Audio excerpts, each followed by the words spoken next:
മലയാളികൾ ലോകപൗരന്മാരായതിൻ്റെ പിന്നിൽ ലോകത്തിൽ ഡോസ്റ്റോവസ്കിയൊക്കെ തൊട്ട് പിന്നെ വിക്ടർ ഹ്യൂഗോ തൊട്ട് ഇങ്ങനെ എന്തിന് ഷേക്സ്പിയറെ വരെ പരിപൂർണമായിട്ട് മലയാളത്തിലേക്ക് നമ്മൾ വാസ്തവത്തിലെ മലയാളത്തിലെ ആധുനികത ഉണ്ടായത് ഈ വിവർത്തനങ്ങളിലൂടെയാണ്, വേറെ ഒന്നിലൂടെയാണ്. അന്ന് ഇംഗ്ലീഷ് വായിക്കാൻ പറ്റുന്നവരൊന്നും അധികം പേരൊന്നും ഉണ്ടായിരുന്നില്ല അക്കാലത്ത്.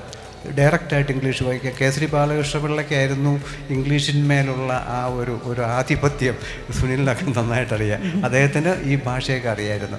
അദ്ദേഹം ഇവരോട് പോയിൻ്റ് ഔട്ട് ചെയ്യും. അക്കാലത്ത് ഈ വിവർത്തനത്തിൻ്റെ ഒരു വലിയൊരു തിരയടി ഉണ്ടായി. സാഹിത്യപ്രവർത്തക സഹകരണ സംഘം എന്ന അന്ന് മഹത്തായിരുന്ന ആ സ്ഥാപനമാണ് ഈ കേരളത്തിലേക്ക് ഈ ആധുനികത കൊണ്ടുവന്നെത്തിച്ചത്. സാഹിത്യപ്രവർത്തക സഹകരണം ഇല്ലായിരുന്നെങ്കിൽ കേരളത്തിലൊരു ആധുനിക സാഹിത്യം ഉണ്ടാകുമായിരുന്നോ എന്നുള്ളതിനെപ്പറ്റി എനിക്ക് സംശയമുണ്ട്.